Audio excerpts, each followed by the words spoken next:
Рушан Саттаров биртеклелерден соң комбайнын көнбагыш урдыруга килеген. Комбайнчы бу эштә беренче ел гына түгел.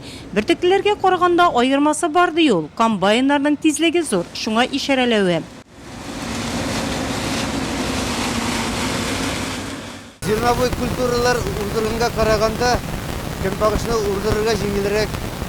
6-7 км сәгать белән җөрергә. Аяз көн торганда тизрәк алып бетерергә кыйганабыз.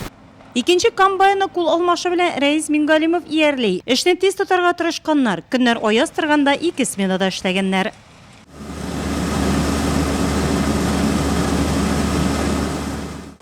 Безнең төшерү төркемебез Нурла Сөте җәмгыятендә булганда Түбән Нурла тавылы янындагы 73 гектарлы көнбагыш кырында комбайнчылар соңгы мәйданнарда урдыра иделәр. Югары тавыш бирә торган әлеге культураны быел хуҗалыкта беренче ел үстергәннәр.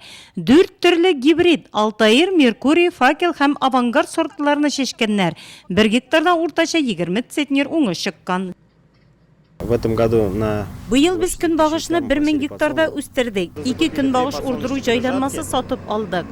Шуңа да әлеге культура урдыруны 2 комбайн белән башкарабыз. 2 комбайнами. Быел Татарстан Республикасы Авыл хуҗалыгы һәм азык-төлек министрлыгы аграрийлар алдына югары тавыш бирергә сәләтле әлеге культураның үстерү мәйданнарын арттыру бурычын куйды. Нурлат районында гына да әлеге майлы культура быел 9000 артык гектарда үстерелде. Һәм бу әйтергә кирәк, башка елларга караганда мәйданнар саны күпкә артыграк.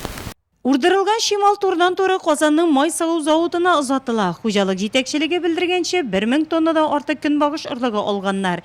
Киләсе елда әлеге югары тавыш бирә торган культураның мәйданнарын тагын да киңәйтергә ниятлиләр.